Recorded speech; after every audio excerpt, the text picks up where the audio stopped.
Ang Mangangaral Kapitulo 2. Sinabi ko sa aking puso, pumarito ka ngayon, susubukan kitang may kasayahan, kaya't magsawa ka sa kalayawan, at narito, ito rin ay walang kabuluhan. Aking sinabi tungkol sa tawa, ito'y ulol, at sa kasayahan, anong ginagawa nito? Aking siniyasat sa aking puso na kung paanong masasayahan ang aking katawan sa pamamagitan ng alak, pinapatnubayan pa ng karunungan ang aking puso at kung paanong hahawak sa kamangmangan, hanggang sa aking makita kung ano ang mabuti sa mga anak ng mga tao na marapat nilang gawin sa silong ng langit sa lahat ng mga kaarawan ng kanilang buhay. Gumawa ako sa ganang akin ng mga malaking gawa, nagtayo ako sa ganang akin ng mga bahay, nagtanim ako sa ganang akin ng mga ubasan. Gumawa ako sa ganang akin ng mga halamanan at mga liwasan, at aking tinamnan ng mga sari-saring puno ng kahoy na nagkakabunga. Gumawa ako sa ganang akin ng mga tipunan ng tubig, upang dumilig ng gubat na pagtatamnan ng mga puno ng kahoy. Ako'y bumili ng mga aliping lalaki at babae, at nagkaroon ako ng mga aliping ipinanganak sa aking bahay, nagkaroon din naman ako ng mga malaking pag-aari na mga bakahan at mga kawan, nang higit kay sa lahat na nauna sa akin sa Jerusalem. Nagtipon din ako sa ganang akin ng pilak at ginto, at ng tanging kayamanan ng mga hari at ng mga lalawigan, nagtatangkilik ako sa akin ng mga lalaking mga awit at mga babaeng mga awit, at ng mga kalayawan ng mga anak ng mga tao, mga sari-saring instrumento ng musiko iyay totoong marami. Sa gayo'y naging dakila ako, at lumago ako ng higit kay sa lahat na nauna sa akin sa Jerusalem, ang akin namang karunungan ay namamalagi sa akin. At anumang ninasa ng aking mga mata ay hindi ko ipinagkit, hindi ko pinigil ang aking puso sa anumang kagalakan, sapagkat nagagalak ang aking puso dahil sa lahat kong gawain, at ito ang aking bahagi na mula sa lahat kong gawain. Nang magkagayo'y minasdan ko ang lahat ng mga gawa, na ginawa ng aking mga kamay, at ang gawain na aking pinagsikapang gawin, at, narito, lahat ay walang kabuluhan at nauuwi sa wala, at walang pakinabang sa ilalim ng araw.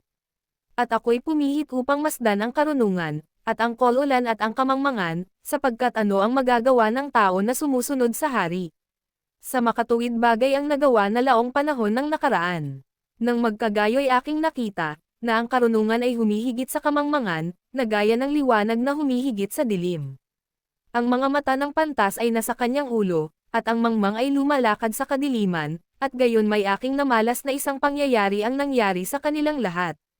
Nang magkagayo'y sinabi ko sa puso ko, kung ano ang nangyari sa mangmang gayon ang mangyayari sa akin, at bakit pa nga ako naging lalong pantas. Nang magkagayo'y sinabi ko sa puso ko, na ito man ay walang kabuluhan.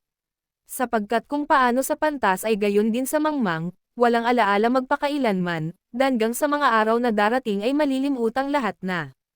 At kung paanong ang pantas ay namamatay ay gayon ang mangmang. Sa gayo'y ipinagtanim ko ang buhay, sapagkat ang gawa na ginawa sa ilalim ng araw ay mapanglos sa akin, sapagkat lahat ay walang kabuluhan at nauuwi sa wala. At ipinagtanim ko ang lahat kong gawa na aking ginawa sa ilalim ng araw, yamang marapat kong iwan sa tao na susunod sa akin. At sinong nakakaalam kung siya'y magiging isang pantas o isang mangmang? Gayon may magpupuno siya sa lahat ng aking gawa, na aking ginawa, at sa aking pinagpakitaan ng karunungan sa ilalim ng araw. Ito man ay walang kabuluhan. Kaya't ako'y bumalik upang aking alisan ng pag-asa ang aking puso tungkol sa lahat na gawa na aking ginawa sa ilalim ng araw. Sapagkat may tao, na ang gawa ay sa pamamagitan ng karunungan, at ng kaalaman, at ng kabihasnan, gayon.